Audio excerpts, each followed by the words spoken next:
Olá, e vamos à nossa segunda aula aqui do nosso estudo de geografia.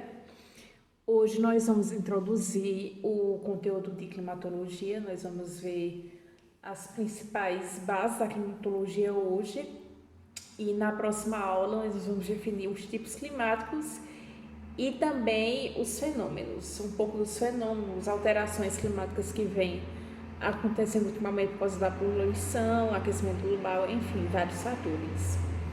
Bom, para se dar início, o pontapé inicial para se estudar climatologia é entender a composição da atmosfera. Nossa atmosfera é composta principalmente por nitrogênio, a maior parte da atmosfera é composta por nitrogênio, e em segundo lugar vem o oxigênio. Oxigênio e nitrogênio, nos outros gases são traços, se você for olhar os gráficos lá, a maior parte é nitrogênio e oxigênio.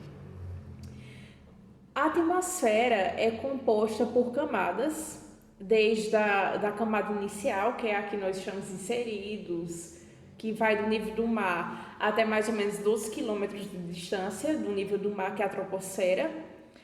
É o nosso principal foco no estudo de climatologia, porque é na troposfera que acontecem os principais fenômenos: neve, chuva, nevoeiro, granizo, enfim, formação de nuvens, ciclones, anticiclones.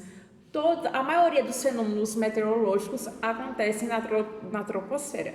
Então, ela é o nosso foco. Logo acima da troposfera, nós vamos ter a estratosfera. E a estratosfera também é bastante importante, porque é na estratosfera que está presente a camada de ozônio. Vocês devem saber que o Sol emite raios ultravioleta, que são prejudiciais se não forem, como posso dizer, se não forem filtrados. O Sol é um grande, a gente vê o Sol como o nosso amigo. Desenhos infantis ilustram muito isso, porque o Sol, o dia, a claridade, enfim, mas o Sol, amados, está tentando nos matar. A camada de ozônio está aí pairando sobre a estratosfera para nos proteger, porque se não tivesse esse filtro, nós nem estaríamos aqui, não teria vida na Terra, se não fosse a camada de ozônio. Então, basicamente, é uma estrutura que protege o planeta, que possibilita a vida no planeta. Bom, eu botei uma informação aqui no material de vocês que aumenta a temperatura conforme a altitude. Porque na troposfera, que é a camada em que estamos inseridos, a temperatura tende a diminuir conforme a altitude. A gente vai aprofundar isso lá na frente. Mas na estratosfera é ao contrário. Quanto maior a altitude, maior a temperatura também. Temperatura e altitude são diretamente proporcionais. Nós vamos ter também a mesosfera, que é onde você vê a sua chuva de meteoros. A chuva de meteoros acontece na mesosfera. Você um dia for deitar em algum lugar, vou observar o céu e ver uma estrela cadente, aquela estrela cadente passou na mesosfera, galera. É na mesosfera que a gente consegue observar fenômenos luminares no céu.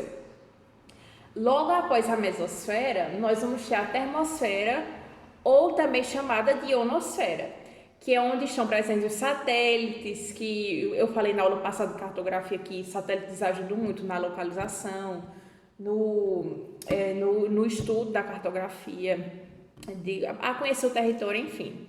É na ionosfera que estão presentes os satélites.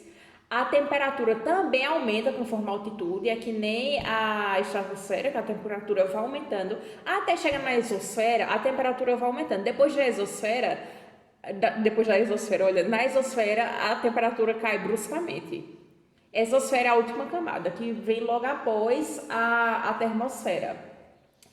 E também, gente, um fenômeno muito bonito que eu espero ver de perto algum dia é a aurora boreal. A aurora boreal acontece na termosfera.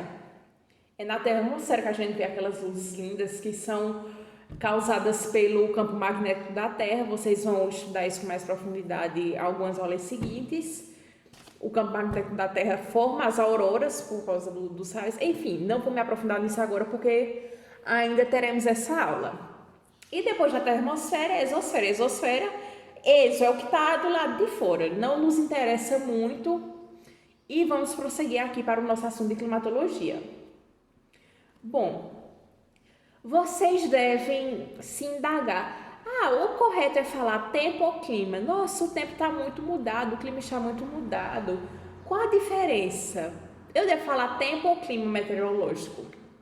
Bom, a principal diferença de tempo e clima é que tempo, como o nome indica, é algo temporário.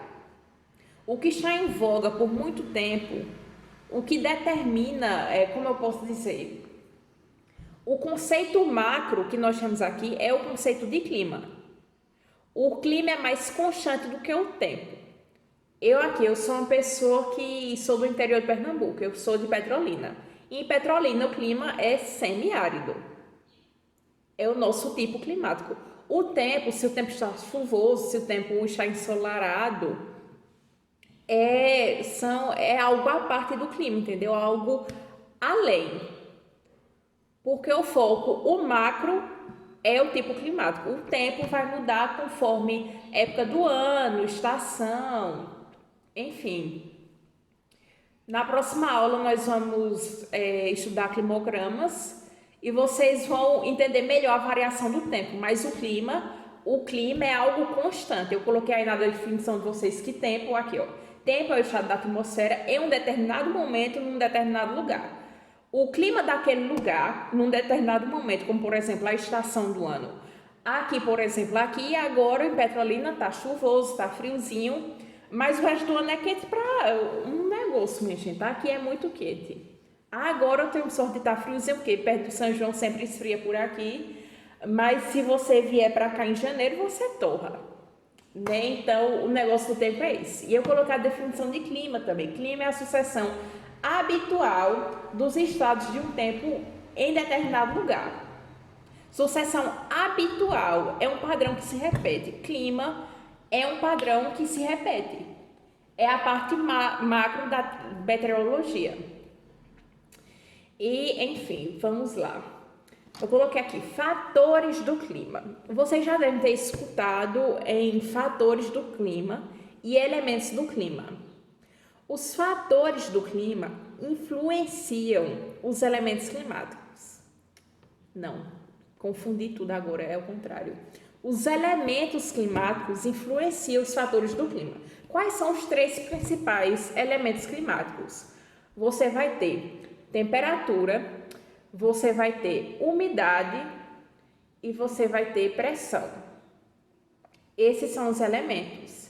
E são esses elementos que variam dependendo desses fatores do clima. Você tem aqui a latitude.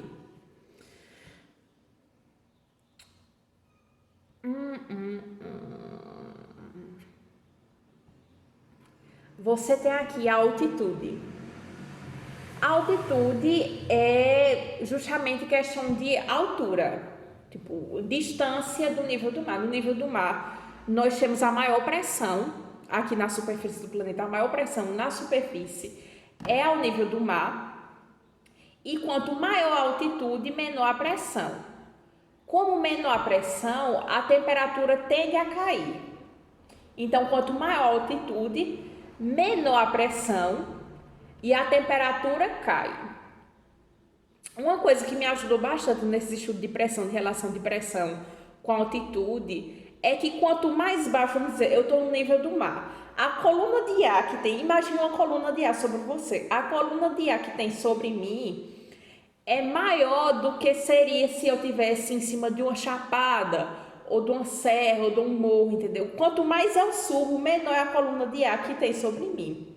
Se vocês forem estudar profundidade, vamos supor que eu vou fazer um mergulho. A cada 10 metros, eu tenho um ATM a mais de pressão sobre minha pessoa. Por isso que mergulhadores têm que tomar muito cuidado com pressão, porque quanto mais profundo, maior a pressão. É uma boa relação para vocês fazerem com altitude. E lembrando que pressão influencia bastante a temperatura, porque como a pressão diminui, olha, a temperatura tende a diminuir também. Nós vamos ter a latitude. A latitude influencia no caso de os países tropicais. Vocês já devem ter ouvido falar em zona de convergência intertropical, que são justamente tem os trópicos. Eu falei dos paralelos na aula passada. Você vai ter o Equador, você vai ter o Trópico de Câncer no hemisfério norte e você vai ter o Trópico de Capricórnio no hemisfério sul. Essa região que fica entre os trópicos, o Trópico de Câncer e o Trópico de Capricórnio, é a zona tropical do planeta. É a zona mais quente, é a zona que recebe mais luz solar, então a temperatura é maior. Qual a relação da latitude? Esses países que estão entre os trópicos, eles têm latitudes menores. Então, países de latitudes menores tendem a ser mais quentes. Enquanto países de latitudes maiores, porque quanto maior a latitude, mais próximo do polo. E o polo do planeta não é uma região que recebe tanta luz solar, não recebe tanto calor. O Sol é como se fosse o nosso aquecedor, ele que controla a temperatura da gente. Então, se você estiver ali pertinho da linha do Equador, você tende a estar mais quentinho.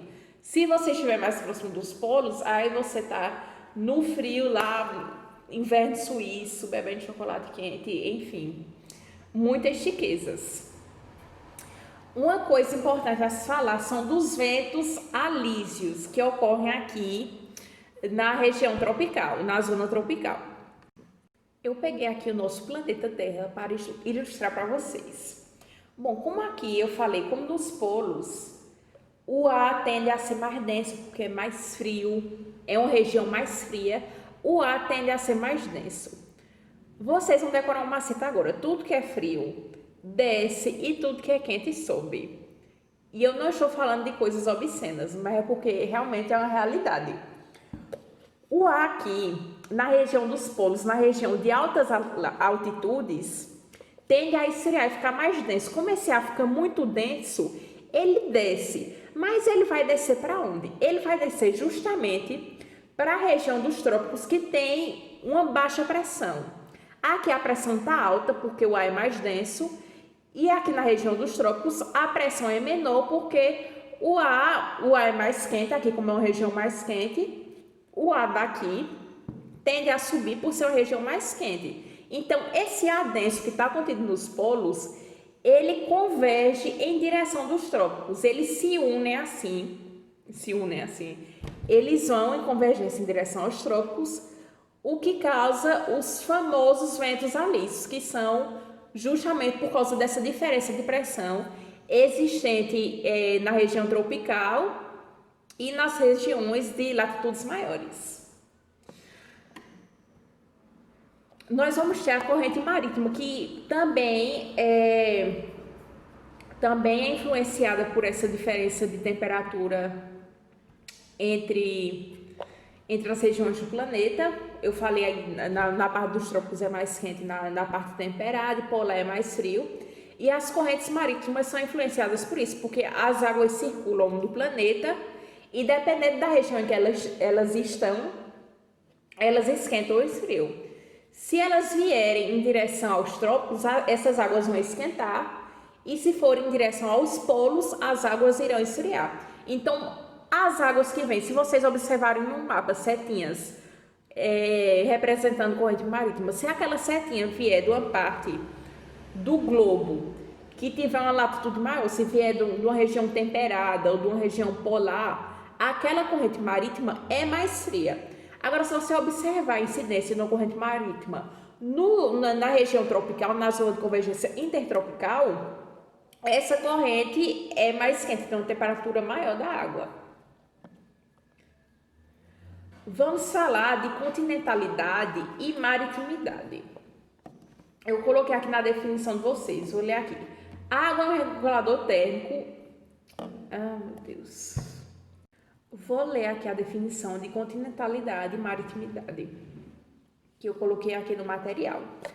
A água é um regulador térmico, ou seja, quanto mais próximo do oceano, menor vai ser a amplitude da temperatura. Amplitude é a diferença entre a temperatura máxima do local e a temperatura mínima. No litoral, como o litoral está perto do mar, capitais, por exemplo, em Recife, a temperatura não varia tanto. Se você pegar, se você for medir a temperatura de dia, não é tão diferente quanto a temperatura da noite. Já em regiões mais interioranas, aqui na minha cidade mesmo, Petrolina, a amplitude térmica é maior porque a gente não está próximo do mar. Então, aqui as temperaturas variam mais. Um bom exemplo disso é o deserto. O deserto de dia é muito quente e durante a noite esfria temperaturas absurdas, entendeu? São muito extremos, são 880. De dia muito quente, de noite muito frio.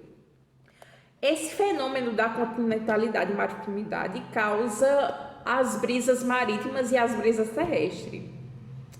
Durante o dia, a água está mais quente e a terra está mais fria, porque como é que eu posso dizer?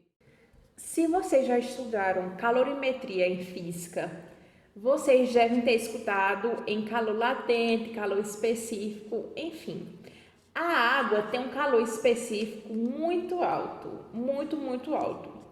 Ou seja, é necessário uma grande quantidade de calor para mudar a temperatura da água. A temperatura da água não varia com tanta facilidade.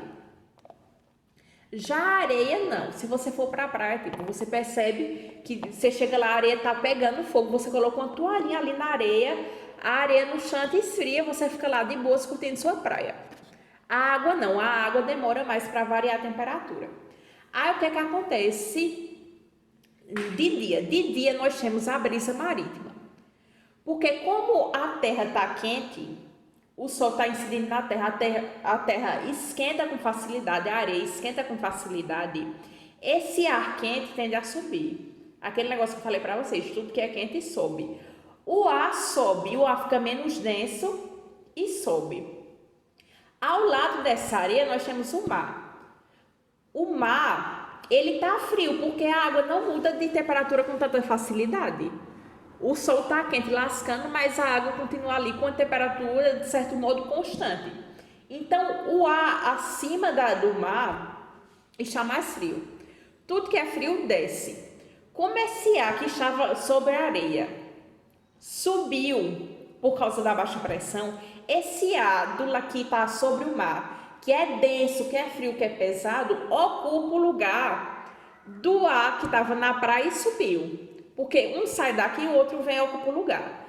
Aqui é a areia, a atmosfera da parte da areia da praia, esse ar sobe, esse aqui que está denso, pesado, doido para descer, vem e ocupa o lugar desse. Então, nós temos a brisa marítima. Durante o dia ocorre a brisa marítima. Durante a noite é ao inverso. Porque a água passou o dia todo lá no sol, esquentando, até que a água realmente ficou bastante quente. Por ter passado o dia no sol, a água esquentou. E como eu falei, a água não varia muito a temperatura. Tipo, o calor específico é muito alto e a temperatura não varia com tanta facilidade. Mas à noite não tem mais o sol para esquentar a areia, porque o que estava mantendo a areia da praia quente era justamente o sol. E a areia não tem um calor específico tão alto quanto a da praia. Então esse ar que está sobre a areia, ele esfria porque a areia também está fria, não tem mais sol para esquentar a areia. Enquanto aqui está quente porque a água passou o dia todo esquentando e a atmosfera, o ar que ronda a parte marítima da praia, está quente.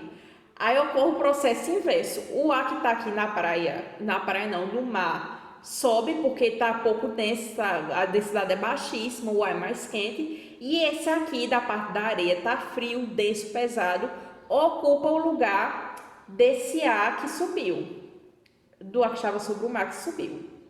Então, basicamente, brisa terrestre e brisa marítima é isso. A brisa terrestre acontece durante a noite, porque a água está quente e a terra está fria. E a brisa marítima acontece durante o dia, porque a terra está quente e a água está fria. São inversos, são fenômenos inversos. Nós temos também a vegetação e o relevo. Se vocês já viajaram para o interior, de novo eu usando minha cidade como exemplo, eu moro aqui no sertão de Pernambuco, eu sou de Petrolina e tudo. A cada vez que eu vou para Recife, principalmente de carro, se eu for de carro, eu consigo perceber bastante a variação da vegetação, porque aqui é mais seco, aqui é semiárido. Aí eu vou pro Agreste, o Agreste já é diferente. Chego na zona da mata, já é outro mundo, completamente diferente. Mas por que assim, Maria Luísa? Mais pra frente, nós vamos ver os fenômenos das massas de ar e os tipos de chuva. Tem uma chuva lá que acontece por causa de uma barreira física, que é justamente o relevo. Aqui, cortando o Nordeste, nós temos uma formação física e geológica, que é o Planalto da Borborema, que é a principal responsável pela diferença entre o tipo climático do sertão e o Agreste, a zona da mata. O Planalto da Borborema justamente divide o sertão e o Agreste, porque as massas de ar fria e úmida que vem carregada lá, aquelas nuvens que se formam no oceano e vêm para causar chuva, que a gente vai ver lá para frente, elas vão de encontro a esse planalto. Então, essas massas de ar fria e úmidas que poderiam vir para cá, para o sertão, não passam para cá justamente por causa do planalto. O planalto é uma barreira física. Vamos supor que o planalto é esse aqui. Eita, deixa eu virar aqui, mostrando minhas coisas. Sim, o planalto é uma barreira física. Aqui é o Agreste, aqui é a zona da mata, aqui é o oceano. As massas de ar que provêm daqui do oceano, úmidas, frias, carregadas, nuvens de chuva carregadas, elas batem no planalto e não passam para cá. O sertão fica seco. Aqui não chove porque o planalto não deixa. O planalto está acabando com a festa da gente. Mas enfim, é a mãe natureza. E influencia bastante no relevo, porque como aqui não chove tanto, a vegetação é bem diferente da zona da mata. A zona da mata são aquelas árvores enormes, latifoliadas, aquele negócio exuberante, e aqui não. Aqui é uma vegetação completamente diferente. Na próxima aula a gente vai entender melhor a relação entre relevo, vegetação, condições climáticas, enfim, eu vou me aprofundar mais.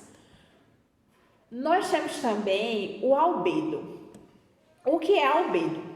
Albedo é a capacidade que uma superfície tem de refletir a luz solar. Cidades são mais quentes que os campos. E por que cidades são mais quentes? Na cidade tem muito asfalto, tem muito concreto. Esses materiais absorvem a luz solar.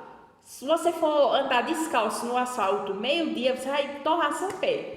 Principalmente se for num lugar quente, muito quente, porque o asfalto absorve quase a luz solar inteira, entendeu? Absorve muito, porque é preto.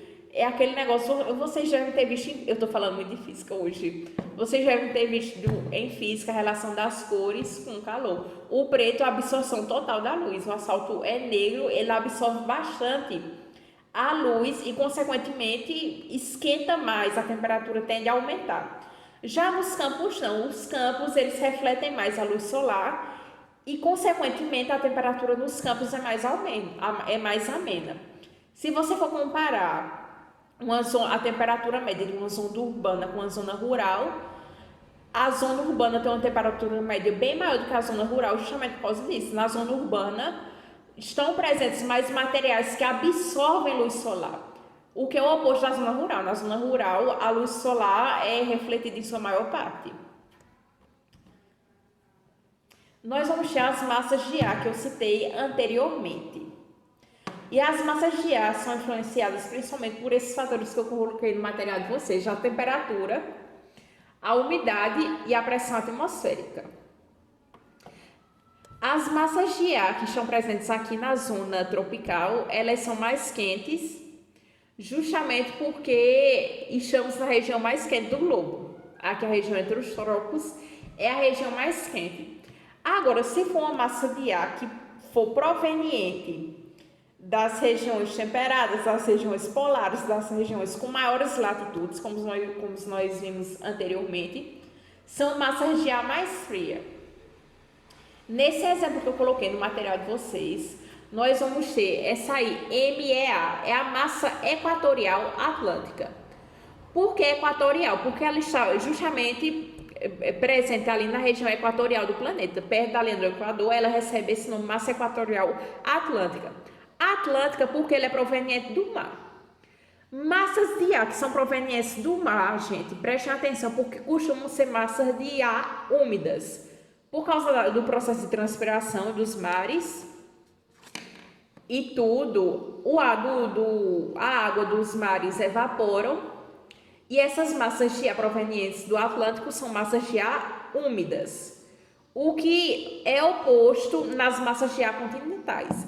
As massas de ar continentais têm a tendência a serem secas porque não tem muita evaporação, que nem no mar. Porque evaporação acontece onde tem água. Se for uma massa de ar continental, vai evaporar de quê? Aí que a gente entra num detalhe.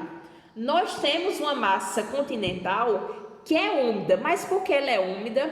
Porque ela paira sobre uma grande floresta tropical que nós temos no nosso país, que é a Amazônia. E nós estamos falando da massa equatorial continental. A massa equatorial continental, apesar de continental, é uma massa úmida, é uma massa de ar úmida por causa justamente da floresta amazônica.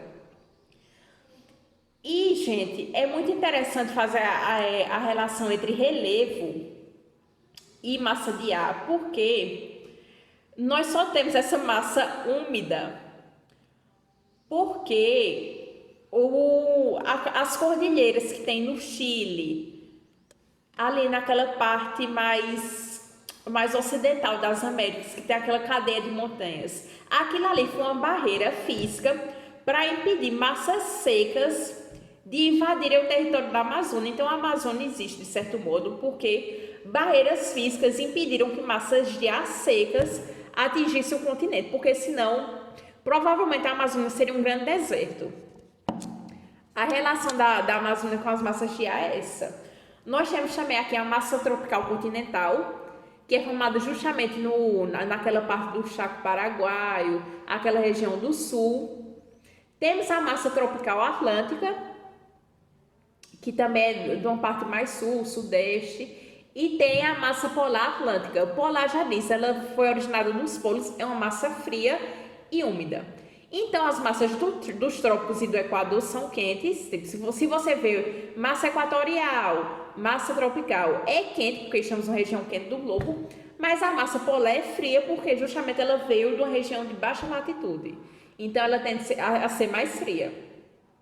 Se tiver Atlântico, é porque é uma massa úmida. Atlântico sugere que ela surgiu no mar, sobre o mar, tem a transpiração, a evaporação e a massa de ar acaba se tornando úmida, e a relação é basicamente essa.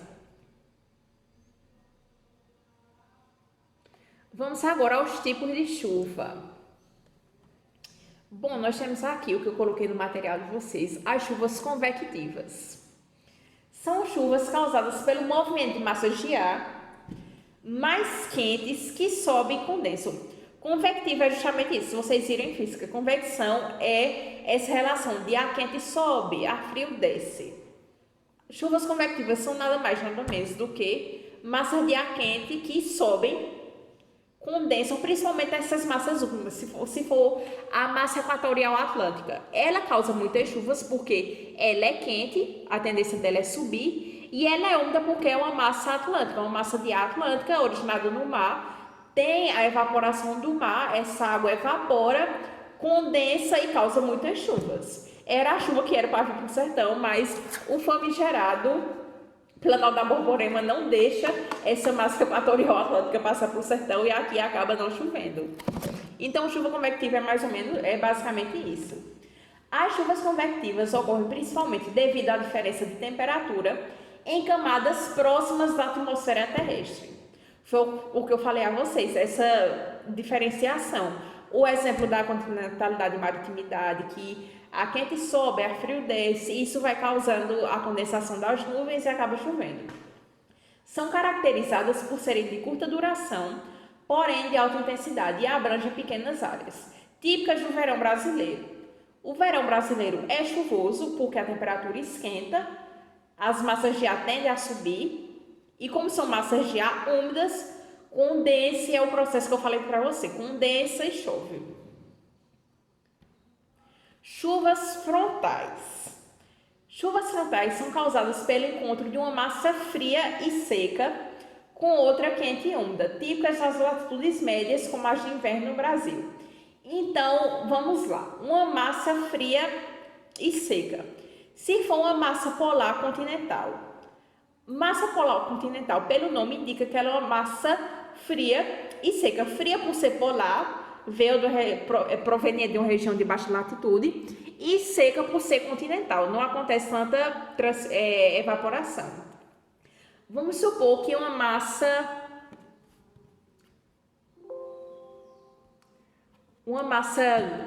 fria e seca, como essa que eu citei, vai de encontro com outra quente e úmida, que é justamente a massa equatorial continental que eu citei, que paira sobre a floresta amazônica. É uma massa quente e úmida. Apesar de continental, ela é úmida por causa da nossa floresta. A floresta tem o processo de evapotranspiração da floresta. A massa de ar acaba sendo úmida, apesar de ser continental.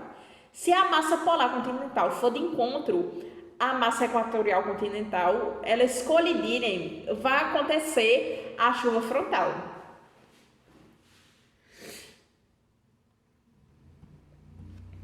Chuvas orográficas. As chuvas orográficas foi o exemplo do Planalto da Borborema que eu falei.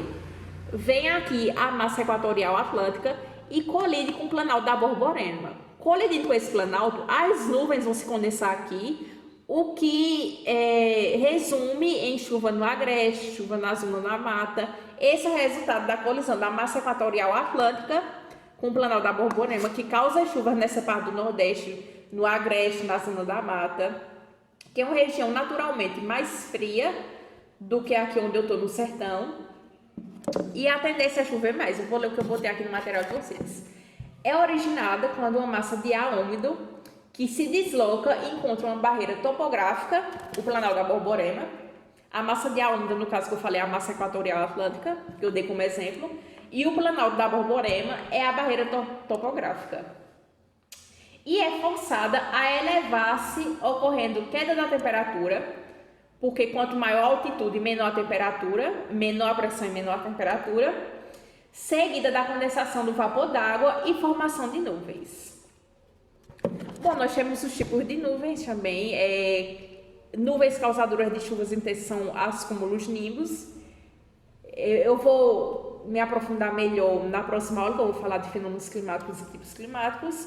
E é isso, até o próximo encontro. Espero que vocês tenham aproveitado, entendido melhor o conteúdo. E é isso, até a próxima aula. Tchau, tchau.